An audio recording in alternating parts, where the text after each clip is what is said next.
C'est parti. Salut, je suis Anne-Sophie Supio. Bonjour, je m'appelle Grégory Vacher. Et là, vous êtes sûrement en train de vous dire, mais qu'est-ce que c'est que ce podcast ? Eh bien, c'est très simple. Nous partons à la rencontre de personnes qui ont donné un sens à leur vie. Comme ça, nous, on peut s'en inspirer. Et on a appelé ça le plein de sens. Vous me faites le plein. Le plein ? Oui. Il s'appelle comment l'épisode d'aujourd'hui ? Alexia, la super guerrière anti-cancer. Merci Francine. Alors, on y va. Une nouvelle rencontre avec Alexia aujourd'hui. On l'avait déjà rencontrée, Alexia Greg. Rappelle-toi, c'était dans notre vie radiophonique. Ouais. Elle était passée, mais genre juste 4-5 minutes. Parce qu'à l'époque, on n'avait pas le temps, on prenait pas le temps. Et donc aujourd'hui, Alexia, on va prendre le temps avec elle. On va prendre... Parce qu'on a un podcast dans lequel on a le temps maintenant. Ben voilà. Combien de temps tu dirais ? 3 heures ? 2 minutes. Bon, on va trouver un entre-deux, entre 3 heures et 2 minutes. Bonjour Alexia. Coucou Alexia. Bonjour à tous les deux. Alors Alexia, Merci de me retrouver. Eh ben écoute, on t'en prie, avec plaisir. Alexia, en fait, si vous allez sur Instagram et que vous allez sur le compte Instagram qui s'appelle The Téton Tattoo Shop, vous allez pouvoir voir ce que fait Alexia. En gros, j'allais dire sans rien dévoiler, mais j'allais totalement dévoiler le truc. Tu tatoues les femmes qui ont besoin de reconstruction dans le cadre de l'ablation du sein. Absolument. Petit disclaimer, si vous allez sur Instagram, c'est pas sûr que vous trouviez ce compte parce qu'il est shadowban. Qu'est-ce que c'est, shadowban ? Le shadowban, c'est la petite punition que mettent en place les réseaux sociaux quand ils estiment qu'on viole les règles de publication, mais qu'en vrai, on les viole pas. D'accord. Parce qu'on a tout à fait le droit de montrer des tétons féminins dans le cadre de l'après-cancer ou dans le cadre de maladies. Et en fait, le shadowban, c'est la punition. C'est-à-dire que tu existes, mais tu n'es pas visible. Donc, c'est pas sûr que tout le monde puisse voir ce compte. Ouais, donc c'est toujours très compliqué. Instagram qui censure des choses qui ne devraient pas être censurées. Et à l'inverse, on trouve du contenu assez inadapté, des fois à base de sexe, de drogue. Et on regarde Instagram avec son fils et on se dit, oh tiens, on passe un bon moment, n'est-il pas, du haut de tes 8 ans, qu'est-ce que tu en penses ? Non, puis surtout, il y a pas de problème pour montrer à gogo des tétons masculins, quoi. Oui, c'est vrai, parce que c'est pas les mêmes. Nous, les tétons masculins, vraiment, ils n'ont rien à voir. Regardez une photo de tétons masculins et tétons, c'est deux univers. C'est vraiment comparer la Sibérie et Ibiza, quoi. Non, mais c'est vrai, ça d'ailleurs. Comment on fait le Instagram pour faire la différence entre un téton masculin ou féminin ? Eh ben, c'est les poils. Ah ouais ? Tu penses ? Écoute, ça doit être ça, je pense, la différence, parce que biologiquement, il n'y a pas de différence. Il y avait un compte qui s'appelait, je ne sais plus comment il s'appelait, ce compte Instagram. Et en fait, il faisait des photos très, très proches, en fait, très, très proches en close-up des tétons. Et on ne pouvait jamais savoir si c'était féminin ou masculin. D'accord. Et ce compte, il arrivait à survivre à cause de ça. Enfin, grâce à ça. D'accord, ok. Mais moi, il y a peut-être moyen que je mette en photo mes tétons parce qu'ils sont très poilus. Ah, bah voilà. Donc, on va faire le test. Tu le sauras. Bon, bref, Alexia, on n'est pas là pour ça. On est surtout là pour que tu nous racontes un peu ton histoire. On a expliqué ce que tu pouvais faire pour aider ces femmes. Mais comment t'en es arrivée là ? Alors, comment j'en suis arrivée là, c'est une longue histoire et je suis contente que vous ayez 3 heures devant vous. Ça va durer. Non, la vraie histoire, elle commence par une passion pour la biologie. Et donc, tout bêtement, moi, j'ai fait mes études de biologie comme une brave petite étudiante. Et puis, je suis tombée dans le cancer au cours de mes études et j'ai commencé à travailler dans le développement de nouveaux médicaments contre le cancer. D'accord. Ça, c'était aux alentours des années 2000. Et puis, j'ai fait ma petite carrière comme ça, développer des traitements, soit à l'hôpital, soit dans des labos pharmaceutiques. D'accord. Et puis, j'ai eu la chance d'être maman dans mon petit parcours de vie. J'ai été maman 3 fois. Ok. Et la 3e petite fille que j'ai eue, elle est née avec un petit chromosome en plus. Et donc, cette petite surprise à la naissance lui a donné, malheureusement, plus de risques de développer un cancer en étant porteuse de cette trisomie 21. D'accord. Elle a fait un cancer du sang, qu'on appelle une leucémie aiguë, quand elle avait 10 mois. Et donc, ça, c'est un petit événement bouleversant dans la vie de n'importe quelle personne lambda. Bien sûr, ouais. Mais moi, ça m'a plutôt servi de tremplin vers une envie de changer de vie après. Donc, c'est ce qui explique du coup ce petit revirement à 180 degrés de ma carrière. Mais du fait que toi, justement, t'aies suivi des études en lien avec le cancer, est-ce que quand ce genre d'épreuve t'arrive, comment ça se passe ? Est-ce que tu es plus préparé ? Est-ce que tu penses que tu es quand même quelque part un peu plus armé ? Ou à l'inverse, tu connais trop de choses qui font que tu peux baisser les bras, sachant qu'il n'y a peut-être pas une seule réponse, mais je me demande... Bonne question, ça. C'est une très bonne question. En fait, on est tous plus ou moins abasourdis par l'annonce. Enfin, c'est quelque chose qui est assez difficile, et que ce soit pour soi ou que ce soit pour un proche. Quand on annonce une maladie grave avec, pour celle-ci, une issue qui pouvait être fatale. Peu importe le niveau d'études que tu as, peu importe la connaissance que tu as, ça te dépouille en fait. Et là, dans ce cas-là, on s'est mis totalement dans les mains des médecins qui étaient en face de nous en leur faisant confiance. Et puis, même si je connaissais beaucoup des traitements du cancer, je connaissais pas grand-chose des traitements des cancers des enfants. Ouais. Et donc, ça a été un peu l'aveuglette. Mais je crois que l'être humain a une capacité de résilience assez importante. Ouais. Et c'est surtout elle qui a gardé le cap pour nous. Et c'est elle qui a, du haut de ces 10 mois, pendant ces 6 mois d'hospitalisation, a gardé le sourire et a continué à grandir, continué à vivre sa vie de petit bébé. Et c'est elle qui nous a permis de ne pas lâcher et de traverser tout ça le plus sereinement possible. D'accord. Et du coup, je pose la question, est-ce que ta petite fille, elle s'en est sortie ? Eh ben oui, elle a 10 ans aujourd'hui. C'est une petite poupée qui va très bien, qui est scolarisée, qui lit, qui écrit, qui parle, qui chante, qui rêve d'avoir sa chaîne YouTube pour présenter des jouets. Voilà, comme toutes les petites filles de son âge. Super interconnectée. Donc, la maladie n'a été qu'une petite parenthèse dans sa vie, en tout cas. C'est une bonne branche, les jouets YouTube. Je crois que ça gagne pas mal de thunes. Ouais, des enfants qui déballent des paquets avec des jouets à l'intérieur, qui les essaient et qui, en plus, gagnent plein de thunes. C'est vrai qu'il y en a plein qui font ça. Donc, c'est sympa. En plus, tu vas pouvoir être riche grâce à elle. Donc, tu vois, franchement, non seulement elle sourit à la vie, mais... non, parce que je crois qu'il y a des parents qui ont fini en prison pour travail dissimulé. Donc, je vais éviter. Ah, c'est un risque, hein. Et puis, c'est pas plus mal, en vrai. Parce que c'est vrai que nous on en rigole, mais il y a des gens qui ont chopé un peu le filon et qui se sont dit vas-y mon fils va ouvrir des jouets puis danse sur internet et puis on s'en fout, fais ce que tu veux, moi j'ai besoin de sous. Donc non, c'est bien aussi qu'il y ait un petit peu de limite là aussi. Alors ce que je voulais te demander aussi, c'est par rapport à ce qu'on disait, donc tu as fait des études de biologie, des recherches donc dans le domaine du cancer. Est-ce que ça il y a quand même quelque chose qui t'a motivé personnellement avant, parce que toutes ces histoires-là dont on vient de parler, tu ne savais pas que ça allait t'arriver. Est-ce qu'avant ça, il y a un parcours, des événements dans ta vie qui ont fait que tu as voulu travailler pour trouver des solutions contre le cancer ? Alors, ça a été le jeu du hasard de mes études, en fait. Je n'avais pas conscience que j'avais pas encore été en contact avec des gens malades ou avec la maladie en soi. Mais très rapidement, dans les études que j'ai faites, j'ai compris que les mécanismes de manifestation du cancer, c'est assez passionnant en biologie. Il y a plein de voies cellulaires, il y a plein de petites choses qui peuvent déraper dans l'organisme pour donner lieu au cancer. Et en fait, travailler dans la recherche sur ces mécanismes-là, c'est un peu comme courir après Arsène Lupin, en gros. T'as en face de toi quelque chose qui a une capacité à muter, à changer, à se transformer, à échapper à tous les traitements que tu mets en place. D'accord. Et donc, le jeu, c'est toujours avoir la bonne piste pour essayer de lutter contre cette maladie. Donc, c'est vrai que c'est un domaine super passionnant. Donc, au départ, c'était de la recherche purement clinique, donc avec des données, des choses pas très concrètes. Okay. Et puis, j'ai commencé à travailler à l'hôpital. Ouais, donc là, tu étais au contact des malades directement.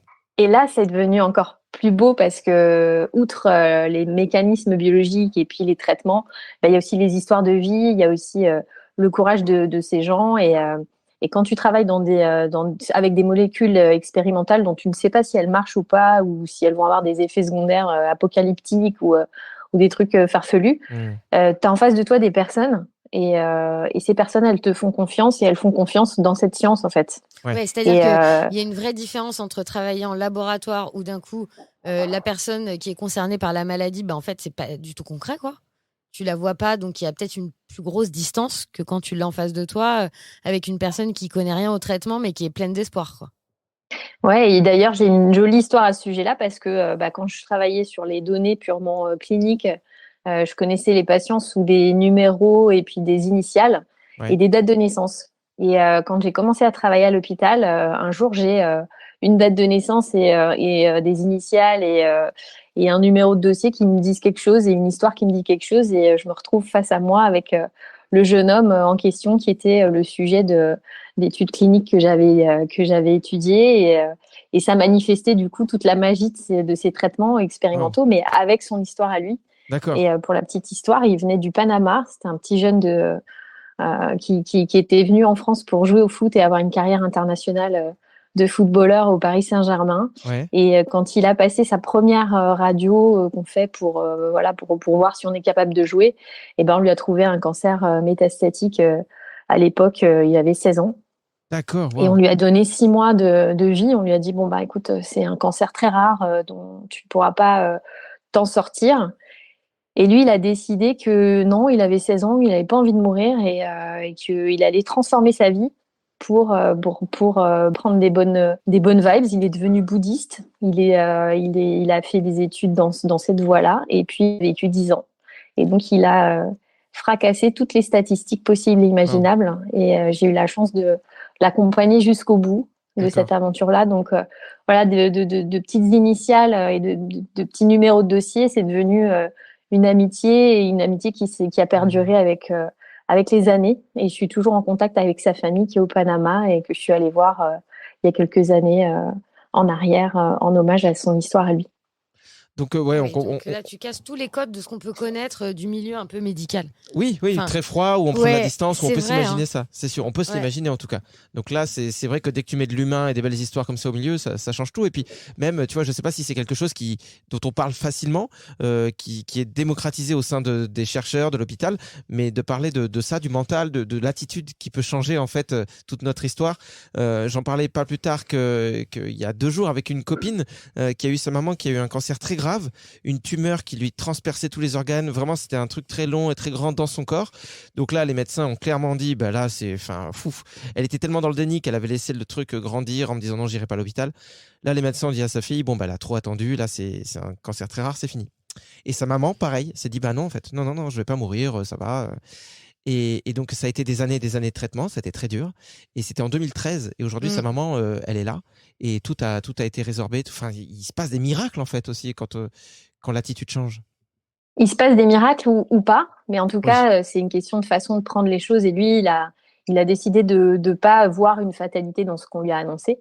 Et il va savoir si c'est sa pratique du bouddhisme, sa manière de changer de vie ou juste l'espèce de rayonnement solaire qu'il avait. Mais quand il venait à l'hôpital pour faire ses traitements, il arrivait, c'était un grand sourire, il parlait de football, il était passionné par tout ça. Et tous les autres malades autour de lui, ils étaient rechargés par son énergie en fait. Donc il y a quelque chose de fatal dans ce type de maladie, mais il y a aussi des grandes leçons.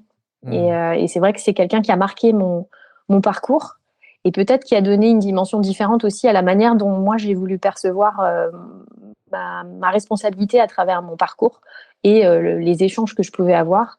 Et c'est quand j'ai compris ça que j'ai eu envie de changer de carrière en me disant que je pouvais pas continuer à avoir une action anonyme auprès des gens. Oui, c'est ça. Après, en soi, t'as changé de carrière, mais t'es quand même pas, tu vois, t'es pas passé de la recherche contre le cancer à la boulangerie, quoi. T'es quand même resté. J'aurais pu. Ouais, c'est sûr, mais je veux dire, il y a quand même un espèce d'énorme lien. On va en parler de tout ça. Ouais. Moi, ce que je veux savoir, c'est parce que vu qu'on parle de sens beaucoup dans ce podcast, un peu logique, est-ce que justement ça t'a éclairé cette période de ta vie en te disant, je sais quel est le sens que je veux donner maintenant à ma vie. Est-ce que t'as touché du doigt plus précisément justement? Est-ce que tu t'es rendu compte que tu avais besoin de plus d'humain? Je sais pas. En fait, je l'ai pas compris tout de suite, mais c'est mon corps qui m'a donné ce signal. En fait, quand tu vas au-delà de tes limites, parce que tu fais face à des événements personnels un peu compliqués, professionnels challengeants, parce que voilà, tu as un enfant en situation de handicap qui est malade. Et à côté de ça, tu as un boulot où on te demande d'être de plus en plus performant, d'avoir des responsabilités de plus en plus affûtées, etc. En tant que bonne femme de la société actuelle, on a envie de tout performer, de tout faire, de tout bien faire. Et en fait, j'avais l'impression que je pouvais y arriver sans forcément trouver du sens ou simplement aller dans le sens de ce qu'on attendait de moi. Et c'était pas mon sens personnel. D'accord. Et en fait, j'ai expérimenté malgré moi ce que beaucoup appellent le burn-out. Et c'est là que le sens, la recherche de sens est venue, parce que pendant toute cette période où ton corps te lâche et ton mental il est un peu dans le flou, il faut que tu retrouves une voie qui te guide pour pouvoir continuer à avancer en fait. Ouais. Et cette chance-là d'avoir trouvé le sens, elle est venue d'une toute petite étincelle qui était sur mon téléphone, et j'ai découvert effectivement un travail que je ne connaissais pas et une nouvelle carrière qui pouvait éventuellement s'offrir à moi à travers une petite vidéo sur les réseaux sociaux qui passait comme ça par hasard sur mon téléphone, et j'ai découvert ce nouveau métier que j'ai fait mien après tout ce temps-là. Donc le sens, parfois, on te l'envoie aussi. C'est le moment justement de parler de quel est ce métier juste après la pub. C'est ce qu'on ferait sur TF1 si j'étais Nikos. Mais non, là, du coup, c'est bien parce qu'on est dans un podcast, on peut parler sans s'interrompre. Bah, du coup, tu peux nous présenter, quelle est cette vidéo que tu as vue? Bah écoute, c'était un jour où Facebook avait dû oublier de mettre son Big Brother en marche. D'accord. Parce que je suis tombée sur une vidéo qui montrait un tatoueur de tétons qui s'appelle Vinnie Myers et qui exerce à Baltimore, aux États-Unis. Et c'était une vidéo d'1 minute 30, quelque chose d'hyper rapide, où on voyait ce type un peu sorti des années punk ska, des années 80, avec son petit chapeau, tu vois, le petit jean roulé, les docks et tout. Ouais. Et on voit ce type qui fait venir dans son atelier, dans son studio, une femme qui rapidement se déshabille et qui n'a plus de tétons. Mmh. Et là, on découvre son métier qui fait qu'il recrée avec l'art du tatouage ce qu'on appelle des tétons en 3D. Donc, c'est l'image, c'est l'illusion en trompe-l'œil des tétons féminins. Et ça a été magique, ça a été un instant, tu vois, comme certains peuvent dire, moi j'ai été appelée par Dieu ou par qui que ce soit, ou par quelque religion que ce soit. Moi j'ai vraiment senti qu'il y avait quelque chose dans cette vidéo qui me disait, c'est ça que tu vas faire. Ouais. Et c'est ce pourquoi tu es faite. Mais tu faisais du tatouage à la base avant ? Pas du tout. En fait, moi j'ai eu la chance d'avoir comme première capacité toute petite, c'était de dessiner. Okay. Et comme j'étais une gamine un peu associable, un peu solitaire, dès que je me trouvais dans un endroit que je connaissais pas, avec des gens que j'aimais pas, ou j'avais peur, ou dont j'avais peur, je prenais un crayon, un papier, et je me créais ma bulle autour du dessin. Okay. Et je dessinais des chats, des chiens, des animaux, tout ce que tu veux. Et en fait, cette compétence de dessin, associée avec cette idée de pouvoir aider l'autre à travers le tatouage, ça a fait sens avec aussi la carrière que j'avais eue, l'implication que j'avais eue auprès des gens malades. Tout ça, c'est un peu mixé dans une espèce de spirale. Et je me suis dit, mais il y a toutes les compétences de base pour essayer de faire ça. Renseigne-toi et commence à chercher un peu. Et c'est là que j'ai utilisé aussi tout le parcours et tout le réseau que j'avais à l'époque. Et j'ai posé la question, ni plus ni moins, à des chirurgiens qui travaillent dans la reconstruction mammaire, en leur disant, mais est-ce que ça existe chez nous ? Est-ce que ça se fait chez nous ? Et est-ce que vous connaissez ça ? Et ils m'ont dit, non, ça se fait pas du tout chez nous, on connaît pas. Si tu as envie de développer un truc dans cet ordre-là, on sera à tes côtés. Parce que du coup, Alexia, pour qu'on comprenne bien, quand on enlève le sein d'une femme qui a une tumeur, on la reconstruit en lui mettant une prothèse, quoi. Alors, il y a plusieurs cas, en fait. Soit tu peux enlever la tumeur et que ça ne change pas le volume ou la forme du sein et que la maladie n'est pas très étendue, mais parfois, dans 30% des cas, on est obligé d'enlever le sein en totalité.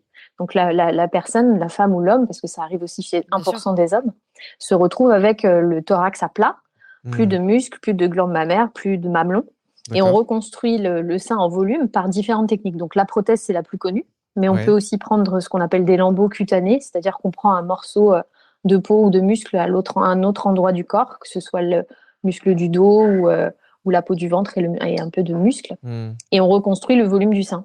Et la dernière étape, c'est le mamelon, qu'on peut aussi reconstruire par chirurgie. Donc, on te prend un petit bout de la foufoune pour pas te faire de plis inguinales ou de termes un peu trop médicaux. On prend un bout au niveau de l'entrecuisse, parce que c'est une zone où la peau est plus teintée, et on vient greffer un petit cercle de peau à ce niveau-là. D'accord. Et chez beaucoup de femmes, c'est pas très satisfaisant, c'est pas très esthétique, c'est souvent décevant.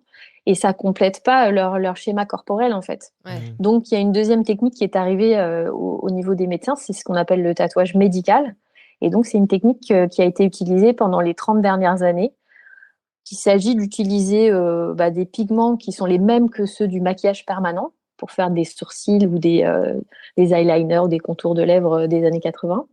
Et en fait, on vient colorier un rond et lui donner une couleur plus ou moins similaire à l'autre, qui va malheureusement disparaître dans le temps. Et en fait, quand les femmes se faisaient tatouer un mamelon par leur chirurgien ou par leur infirmière, souvent elles se retrouvaient avec un espèce de rond un peu informe, et la couleur variait du orange fluo au rose fluo, en passant par le marron. Les personnes se disaient à un moment donné, c'est raté ? Alors non, parce qu'en fait, il y avait une espèce de consensus de mettre ça sous le tapis en leur disant, mais madame, c'est pas grave, vous êtes vivante. arrêtez de vous plaindre, et puis de dire que y avait rien d'autre à faire. Alors, c'est bien que tu parles de ça, c'est très bien que tu en parles parce que j'ai l'impression qu'il y a peut-être des gens, alors là tu mets ça en citant l'exemple des médecins, ce genre de phrase dans la bouche des médecins, mais je pense que beaucoup de gens qui notamment n'ont pas été touchés par la maladie, ou peut-être l'entourage des fois, peuvent maladroitement, en se disant mais attends, t'es vivante ou t'es vivant, arrête tes conneries déjà, souris à la vie, peuvent du coup négliger tout ça en se disant c'est que de l'esthétique, c'est pas important. Et je pense qu'il y a peut-être des gens qui peuvent ne pas saisir l'importance de ce que tu fais en se disant bah ça va, c'est pas parce que t'as pas un téton que. Donc toi qui étais au contact justement de ces femmes, à quel point t'as pu voir là si on avance un peu dans le temps et que ça y est tu tatoues, tu fais ça sur des premières patientes, qu'est-ce que t'as vu comme réaction, qu'est-ce que t'as vécu comme moment? Alors déjà j'ai eu la chance de passer beaucoup de temps avec les chirurgiens qui m'ont formée sur ces process de reconstruction, et c'est là que j'ai déjà vu le gap et le manque qu'il y avait pour elles en fait, parce que c'est vrai qu'il y a la période de traitement de la maladie où c'est extrêmement suivi, où les femmes elles sont dans un engrenage, on les voit pour leur chimio, on les voit pour leur radiothérapie, on les suit, on les opère, etc. Elles sont vues en consultation, il y a les médecins, et puis après quand on considère qu'elles sont guéries, on les lâche dans la nature. Et bien souvent c'est cette espèce de flou qu'il y a dans l'après-cancer qui est assez difficile pour elles à vivre. Et pendant que je passais du temps avec les médecins en consultation, je voyais bien qu'ils n'avaient pas forcément de réponse à leur apporter, et puis ils n'avaient pas forcément le temps de leur apporter ces réponses. Et c'est là que j'ai senti aussi qu'il fallait prendre du temps et créer des espaces dédiés à ça pour les encadrer et les accompagner de manière décente. Et ça a beaucoup construit et nourri ma réflexion et la naissance de ce lieu dédié. The Téton Tattoo Shop, parce que je voulais vraiment faire un endroit qui sortait du médical, mais qui soit pas non plus un salon de tatouage classique où tu peux avoir une déco un peu rock, un peu punk, un peu hardcore, et puis ça soit pas non plus un salon d'esthétique où on épile des foufounes et on fait des ongles en fait. Donc le fait d'avoir été confrontée à cette souffrance de la perte du sein, de la reconstruction d'un sein pas l'identique, du deuil pas complètement fini, c'était vraiment l'idée de pouvoir après les accompagner décemment. D'accord. Et c'est vrai qu'une fois que j'ai pu aller au bout de ce processus de formation qui a duré un peu plus de 2 ans en tout, quand j'ai pu ouvrir cet endroit, j'avais vraiment envie qu'elles sentent que c'était un espace de liberté, qu'elles pouvaient me dire tout ce qu'elles avaient sur le cœur, et puis surtout qu'il n'y avait pas de jugement et qu'il n'y avait pas de fautif, pas fautif en fait. Que l'idée c'était juste de faire la paix avec leur image et de prendre du temps pour leur faire comprendre que ce nouveau corps, il faut l'apprivoiser, et qu'on met un peu de pommade dessus, on met un petit peu de couleur sur le sein, mais on soigne pas tout ce qu'il y a eu avant. Mais l'idée, c'est de faire la paix avec ce corps pour après pouvoir vivre d'autres choses beaucoup plus importantes et moins centrées sur ce petit bout d'elle-même qui leur a manqué, quoi. Et donc ça marchait, tu as pu voir des femmes libérées une fois qu'elles étaient tatouées? C'est hyper magique parce que ça se passe à chaque fois et à chaque rendez-vous, en fait, ça se décompose en d'abord un échange, un dialogue. Je leur explique ce geste, je leur fais signer des papiers, des consentements, des choses un peu liées à mon ancien métier, mais qui les mettent dans la réalité du geste et qui déconstruit aussi l'espèce de fantasme du sein copié-collé, du sein idéal. Je leur rends jamais leur sein d'avant. Et donc, on travaille ensemble déjà aussi sur l'acceptation de la limite de ce type de geste. Ensuite, on fait des photos de l'avant-après, on discute, on détermine l'emplacement. Je dessine déjà sur leur sein l'endroit où je vais placer le mamelon. Et déjà, il y a un peu de magie parce que de rien, on passe à quelque chose. Et déjà, dans le miroir, avec juste un petit sein dessiné au marqueur en vert, en rose, en violet, elles se sentent déjà un peu le pouvoir qui revient. D'accord. Et puis après, on choisit la couleur, je détermine, je fais mes petits mélanges. Et puis, je passe 30-40 minutes sur ce tatouage, au cours duquel on parle. Et ce qui est magique aussi, c'est que souvent, elles n'ont pas de sensation, donc elles n'ont pas de douleur. D'accord. Parfois, il y a quelques petites sensations, mais c'est très bien parce que ça veut dire que la peau, le sein a trouvé sa place, etc. Donc, on plaisante, on papote, etc. Et puis, je fais tout pour les sortir en fait du contexte du geste et surtout pour les amener à se détendre et être tranquilles. Et puis après, je les emmène devant le miroir. Alors j'ai une question bizarre, mais je suis désolé qu'il me vient comme ça, mais je me dis c'est peut-être le moment pour les questions bizarres. Ça me fait peur quand on n'en a pas eu encore. Ouais. Est-ce que tu fais est-ce que tu as eu des demandes particulières? Est-ce qu'il y a quand même des gens qui se disent, bah tiens, tu sais, pourquoi pas faire un peu de fantaisie et à la place du téton mettre, je sais pas, le visage de Johnny Hallyday? Oula. Non, peut-être pas ça. Alors, j'ai pas encore eu ça. Une étoile, plusieurs un petites truc. Demandes, tu vois, plusieurs petites demandes bizarroïdes. La première bizarroïde que j'ai eue, c'était un téton vert. D'accord, ok. Donc elle m'a expliqué que elle savait que ce serait plus jamais le même, que ce serait jamais le même que l'autre d'avant, et que celui de l'autre côté, et que elle voulait qu'il soit vert parce qu'elle voulait pas avoir à les comparer tous les deux. D'accord. Ah mais c'est ça, je peux comprendre aussi. Ça m'a un peu bousculé dans mes retranchements et j'ai mis du temps à accepter et je lui ai dit je vais prendre le temps d'y réfléchir. Okay. Je vous recontacte et si vous êtes toujours OK, on le fait. Et puis on l'a fait. Et c'était magique. Un petit téton vert, c'était magique. Et juste question, mais pourquoi Alexia, d'un coup, tu t'es dit, moi, j'ai besoin de réfléchir alors que c'est pas spécialement sur mon corps, tu vois? Alors justement, parce qu'en fait, quand tu fais ce type de geste, tout ce que tu fais a une répercussion immédiate sur le schéma corporel, en fait. C'est vraiment quelque chose qui est intime, qui est lié qui doit être le plus naturel possible pour qu'elle l'oublie, en fait.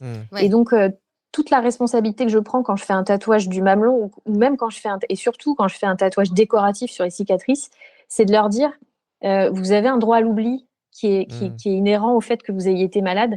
Tout ce que moi je veux, c'est que quand vous passez devant votre miroir, vous n'ayez pas à vous dire ça fait pas partie de moi. Et donc la responsabilité, c'est que ce soit le plus proche possible de leur anatomie, de leur corps, pour qu'elles aient la chance d'oublier qu'elles ont été malades.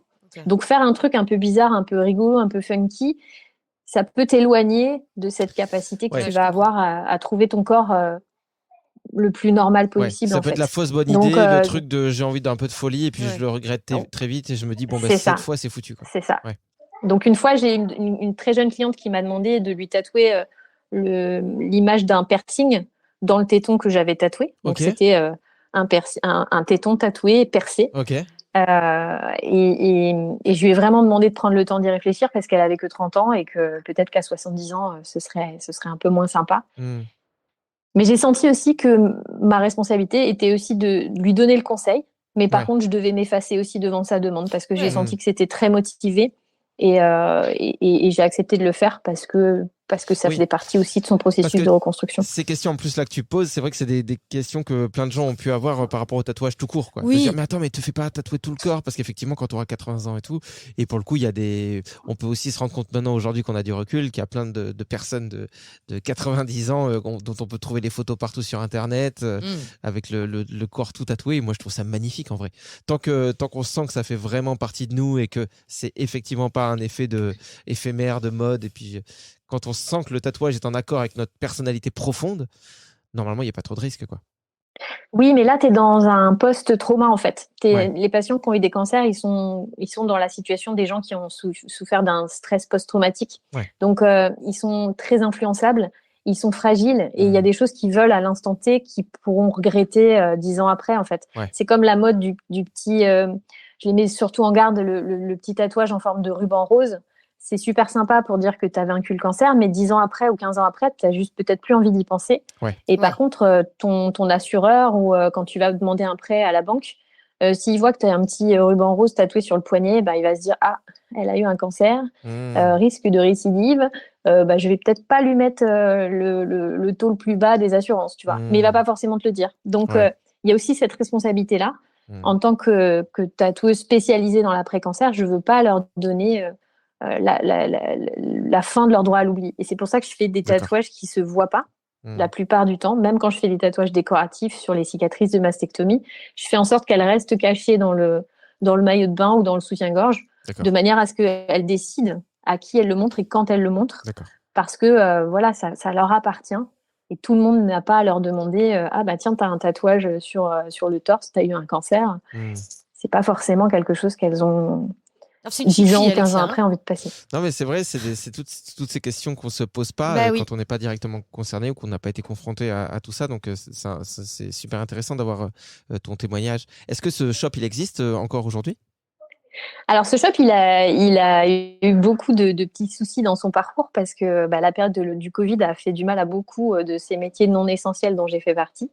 Donc, le shop a fermé en 2020, en mars 2020. Et il a rouvert péniblement en octobre 2020 après la deuxième phase juste avant la deuxième phase de confinement. Ouais. Et à ce moment-là, moi, je me suis posé beaucoup de questions aussi sur la pérennité de mon activité parce que elle était menacée par ces périodes où on n'avait plus du tout de revenus. Donc, moi, j'ai dû reprendre un travail. Et par choix personnel, j'ai quitté la région parisienne. Et donc, j'ai retrouvé un travail dans le sud de la France. Et j'ai déménagé toute ma petite famille.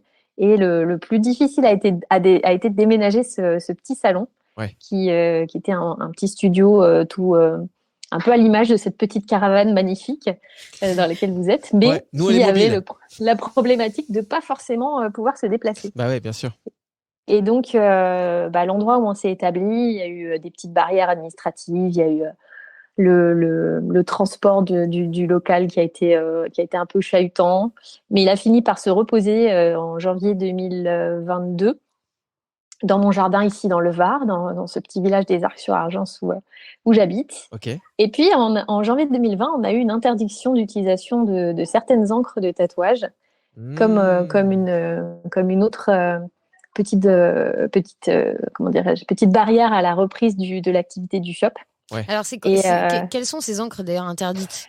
En gros, il y a un organisme européen qui fait de la surveillance des produits chimiques, qui s'appelle l'ECHA, et qui a fait un projet de réglementation, et donc de dire, il y a des trucs un peu pas catholiques dans les produits de tatouage, donc on va s'amuser à interdire certains composants, en supposant qu'ils sont dangereux ou qu'ils sont cancérigènes ou en supposant qu'ils sont pas forcément bons pour la santé. D'accord, sans résultat, quand tu dis supposons, c'est qu'il n'y a pas eu d'enquête, il n'y a pas... Exactement. Il n'y a pas de preuve tangible. C'est qu'en fait, ils ont fait un espèce de rapport de 500 pages mettant en cause donc le contenu des encres avec uniquement des assumptions, des approximations en disant on sait que tel colorant, quand il se transforme après multiples transformations biologiques, peut devenir un composant qui peut avoir des propriétés cancérigènes parce qu'on a vu dans d'autres types d'utilisation, par exemple dans les usines, des gens qui étaient exposés à la respiration de produits chimiques avaient pu développer des cancers.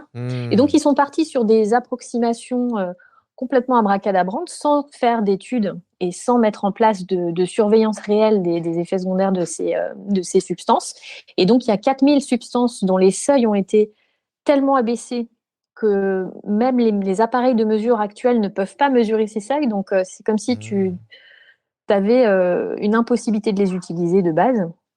Et puis, il y a 25 pigments qui ont été concernés. Et ces 25 pigments, il n'y a jamais eu d'études qui ont prouvé qu'ils étaient nocifs. Et c'est sur ça que le syndicat national des artistes tatoueurs, dont je suis membre du conseil, je suis leur conseiller scientifique. On a été au-devant de nos ministères de tutelle. On a essayé d'avoir un recours par rapport à ce jugement de l'Union européenne, parce qu'en fait, on appelle plutôt des études que des incriminations non factuelles, en fait. Parce que ça change quoi, excuse-moi, mais ça change quoi pour les tatoueurs? Ça veut dire que, par exemple, tout le stock d'encre qu'avaient certains tatoueurs a dû être foutu à la poubelle. Est-ce que ça veut dire qu'il faut acheter des encres plus chères? Exactement. C'est exactement ça qui s'est passé. C'est qu'en fait, de fait, depuis le 4 janvier 2022, toutes les encres dont on disposait, tous les tatoueurs, ont été déclarées non conformes. Et ça concerne uniquement le marché européen. Donc, les fabricants qui sont plutôt basés aux États-Unis, ils ont un peu tardé à nous fabriquer des encres de substitution. Et quand la règle est tombée, en fait, on n'avait pas de stock d'encre. Personne ne pouvait commander ces encres. Elles étaient 2 fois plus chères et elles n'ont jamais été testées puisqu'elles ont été développées à la va-vite. Et pour ces anciennes encres qu'on avait, c'est des formules qui ont 10, 20, 30, 40, 50 ans, pour lesquelles on a des publications scientifiques qui sont plutôt rassurantes et qui n'ont jamais trouvé de lien de cause à effet entre le cancer et le tatouage. Du coup, tu as perdu du temps, quoi. On a perdu 80% de nos gammes de couleurs. Ah oui. D'accord. Donc toi, ça complique aujourd'hui ton taf pour, par exemple, moi, ça a impacté directement mon travail. C'est que du coup, j'ai mis beaucoup de temps à me fournir déjà en nouvelles encres. Donc, j'ai pu reprendre mon activité qu'en mars 2022. D'accord. Et je n'ai pas récupéré l'intégralité des couleurs dont je disposais avant parce qu'elles n'existent tout bonnement plus. D'accord. Et au 4 janvier 2023, on a eu un deuxième volet de ce règlement européen qui nous a supprimé le bleu et le vert, qui sont 2 pigments qui, à ce jour, ne sont pas substituables. C'est-à-dire que les chimistes n'ont pas réussi à trouver des pigments qui puissent remplacer de manière sûre et de manière surtout efficace et durable les pigments dont on avait avant l'usage. C'est-à-dire qu'aujourd'hui, on met à la poubelle à nouveau peut-être 2/3 des couleurs qu'on avait dans ces nouvelles couleurs conformes. Tu jettes un pavé dans la mare, là, Alexia. Écoute, on va le jeter très prochainement. Je fais partie d'une petite délégation du SNAT. On sera 3 avec Tintin le tatoueur. Et on va à Bercy et on va voir les ministres qu'on a déjà rencontrés en visio, mais là, ils nous reçoivent physiquement. D'accord. Donc, on va faire comme les boulangers, on va faire comme peut-être qu'ils vont vous demander un tatouage. Peut-être que, je sais pas, peut-être qu'il y a un ministre, genre, je sais pas, Darmanin, qui va dire j'aimerais bien avoir une licorne. Ah oui. Mais tu sais que pour ça, il me faut du bleu, il me faut du vert. Bien. Ouais. Ah ok, bon, on réautorise. Voilà, faut les séduire avec des tatouages, les appâter. Est-ce que ça veut dire quand même qu'on peut quand même continuer à te contacter?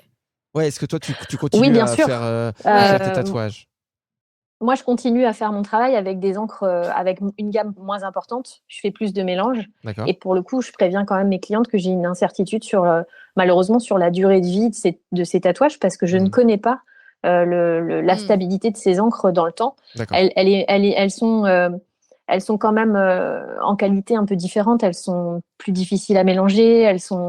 Voilà, tous les tatoueurs le disent. C'est un peu plus de la merde que ce qu'on avait avant. Maintenant, on ne peut pas non plus travailler dans des situations de non-conformité. Enfin, c'est précaire. C'est déjà des métiers qui ne sont pas reconnus. On n'a pas de statut. On n'est pas reconnu comme une profession en tant que telle. On n'a pas de convention collective. Enfin, ça reste un métier qui n'en est malheureusement pas encore un après des millénaires d'existence. Et puis, je pense qu'en termes de santé publique, c'est un vrai problème parce que, voilà, encore une fois, c'est 20% de population tatouée et c'est même plus important dans la population je crois que des 20-40 ans, on est plus autour de 30%, 30-40% de jeunes tatoués. Il y a juste à voir nous, hein. Déjà, on est 3 et on est 3 tatoués. T'es tatouée aussi, Alexia? Moi, je suis pas mal tatouée. J'ai eu la chance pendant mon apprentissage justement d'aller au-devant de tatoueurs dont j'admirais le travail et puis de les regarder travailler sur moi. Je me suis tatouée moi-même aussi comme tous les apprentis tatoueurs pendant mon apprentissage. Donc, je l'ai fait sur le tard. Comme ça, j'ai beaucoup moins de regrets que la moyenne des tatoués qui se font tatouer trop jeunes. Ah oui, je te confirme. Pour Anso qui a les One Direction dans le dos, effectivement, elle pourrait t'en parler. Arrête, je suis trop vieille pour avoir les One Direction dans le dos. Mais j'ai un soleil qui fait un clin d'œil dans le bas du dos. C'est pire que les One Direction. Non, mais moi, j'avais un dragon tribal en bas du dos, le tatouage à la Britney Spears, tu sais, le truc bien vulgose que tu te mettais au-dessus de l'arrêt des fesses, là. Et que j'ai fait ça dans l'âge qu'il fallait pas, quoi, à 25 ans. En fait, là, ça va à ce stade. C'est maintenant qu'on vieillit. Il faisait un peu la tête, quoi. Ouais, donc, c'est ça, moi aussi. Donc, pour le faire recouvrir, c'est un peu la leçon qu'on retient aussi quand on fait des bêtises avec le tatouage. Pour recouvrir un vieux tatouage, il faut un truc qui soit entre 5 et 6 fois plus grand. Donc, mon petit dragon qui faisait cette taille-là, 10 cm, tout noir, bien chargé, bien tribal, j'ai maintenant un truc qui fait cette taille-là pour le remplacer. Genre 50 cm un truc 40 sur 20, tout en couleur, parce qu'il fallait réussir à planquer le truc, quoi. Et 10h30 de taf pour le recouvrir. Donc, je vais garder le soleil. Moi, je voulais... Garde ton soleil. Il est très beau, Non, surtout que toi, t'es capable de le remplacer par un truc, à mon avis. Vous voulez pas, genre, un tigre qui fait de la guitare? Non. Vous pouvez me faire ça? Non, mais Anso, arrête. Et un après, tacos. tu recouvres et Ouais, un tacos, c'est joli. Moi, je voulais, avant qu'on se quitte, parce qu'on est déjà à plus de 40 minutes, Alexia, je voulais quand même, justement, par rapport au tatouage et à ce que tu fais, voilà, comme ça fait une bonne conclusion par rapport à tous les thèmes qu'on a abordés. J'ai cru comprendre que toi, justement, le fait que tu sois tatoué, ça pouvait être un frein, en fait, dans ton métier de chercheuse. Alors oui, en fait, il y a beaucoup de métiers dans lesquels ça reste quand même quelque chose de pas très commun d'être tatoué de manière visible. Et moi, je travaille dans l'industrie pharmaceutique. Je continue dans cette partie liée à la cancérologie. Et effectivement, les gens qui font des études de sciences, les gens qui vont très loin dans leurs études, c'est pas des gens qui forcément choisissent de se faire tatouer des choses visibles. Il y a un milieu socio-professionnel un peu particulier, un peu élitiste. Et effectivement, le fait d'avoir des tatouages visibles, et moi je les ai revendiqués, mes tatouages visibles, j'ai les avant-bras, tout le haut du corps et jusqu'aux avant-bras, donc ça se cache quand je suis habillée, mais voilà, dès que j'ai des manches courtes, ça se voit, quoi. Forcément. Et j'ai 45 ans, voilà, je suis maman et c'est vrai que c'est pas quelque chose qui est très courant dans ce milieu-là. Et j'ai bien compris que ça pouvait être un frein sur certains postes à responsabilité ou à dimension plus scientifique que j'aurais aimé reprendre. Et je sens que effectivement c'est un frein parce qu'on me case dans la case rebelle, dans la case un peu un peu particulière. Ouais. Et c'est vrai que c'est un regret. Enfin, c'est pas un regret parce que j'assume complètement et pour moi, situation, quoi. C'est la situation que tu trouves regrettable, quoi. Oui, je trouve que c'est dommage de juger un livre à sa couverture, quoi. Bien sûr, bien sûr. Belle image, ça. Ouais, non, mais clairement, il y a encore plein de problèmes à ce niveau-là. On est encore très sur l'apparence. Et puis, à l'inverse, il y a des gens aussi qui réussissent parfois à gravir des échelons dans des entreprises. On a plein de gens, plein d'exemples comme ça. Ouais. Si t'es bien habillé comme il faut s'habiller dans l'entreprise et que juste tu parais bien, même si t'es un peu creux, que t'es un peu con-con, que t'as pas trop d'idées, si l'image elle est belle, justement, si la couverture du livre elle est belle, tu vas pouvoir évoluer. C'est un peu triste. Heureusement, c'est pas partout pareil, mais c'est bien de parler de ça aussi pour se rendre compte que ce serait pas mal de commencer à évoluer, quoi, parce que ce genre de discrimination, ça, c'est complètement con, quoi.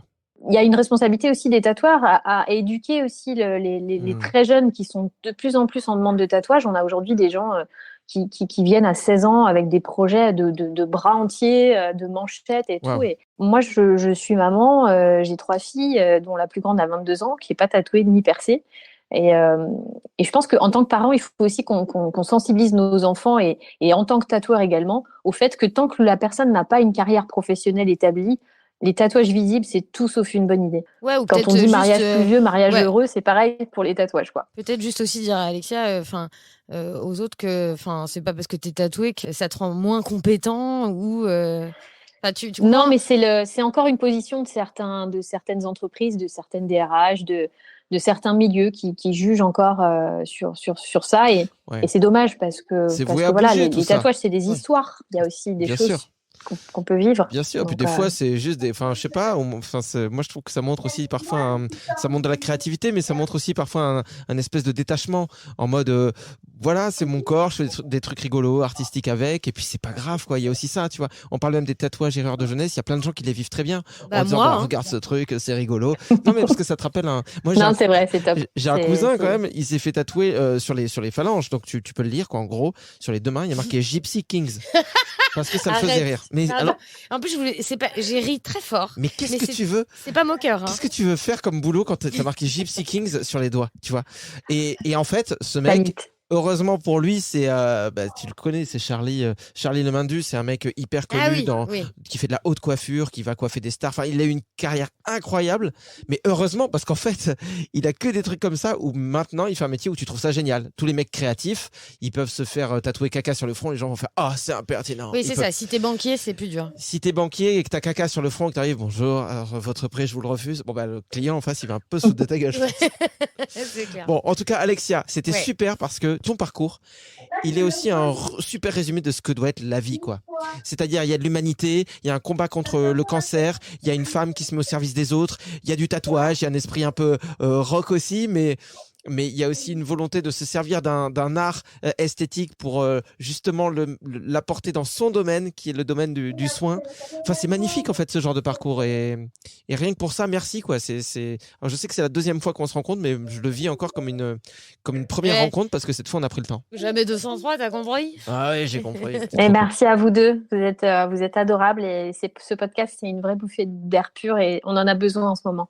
Merci à tous les deux. C'est trop gentil. Merci beaucoup Alexia, à bientôt. Des gros bisous. À bientôt. Salut. Gros bisous. Bisous. Merci d'avoir suivi cet épisode du Plein de Sens. Il y en a un tous les mardis. Et en attendant, vous pouvez nous retrouver sur nos réseaux sociaux. Oui, il suffit de taper la prod au fond du jardin sur Facebook, Instagram par exemple. Ouais, suivez-nous, c'est sympa. Suivez-nous. Et même dans la rue, suivez-nous. Oui. On fera une queue leu. C'est collégial.